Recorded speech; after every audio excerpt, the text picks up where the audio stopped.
Hey everybody, I'm Dr. Dee with First Choice Chiropractic. This is my lovely assistant Jessie. Hello. Today we're going to be talking a little bit about piriformis and how to stretch the piriformis. Something called piriformis syndrome happens to people often where they start to get sciatica down the back of the leg, all because this muscle of the hip starts to pinch on there. So first of all, the piriformis itself is a muscle that is an external rotator of the hip. So it takes the hip and rotates it out like this. So it becomes very short and tight on people who sit at a desk a lot, sit and cross their legs during the day, and cause that to rotate out and become short and tight on them. Just a picture of where this muscle is.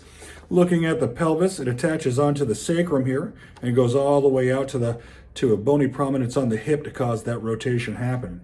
Now, what you're seeing right down through here is the sciatic nerve. So that muscle goes right over top of the sciatic nerve. And when that happens, if it's becoming short and tight and taut, it'll compress on that, causing some sciatica. So in order to stretch that, I know it's an external rotator of the hip. There's two ways to do it. One way you can lie on your back, cross the knee over, pull up towards you. But if you're having back pain, if you're having sciatica, that becomes a little bit troublesome for some people. So what we're going to show you is the seated position way to do it. That way you can do it at your desk. You can do it in lots of other areas. But what Jessie's doing here, she's crossing the leg over, holding onto the ankle and keeping it on top of her opposing knee.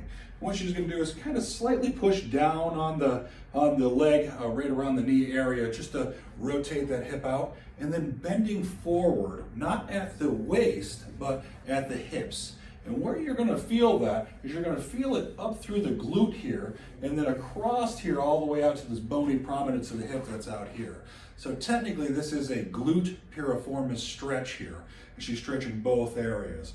But as we do this, what we're going to do is rotate, push down into the knee, and rotate that pelvis forward and hold for a normal stretch, which is usually about 30 seconds or so.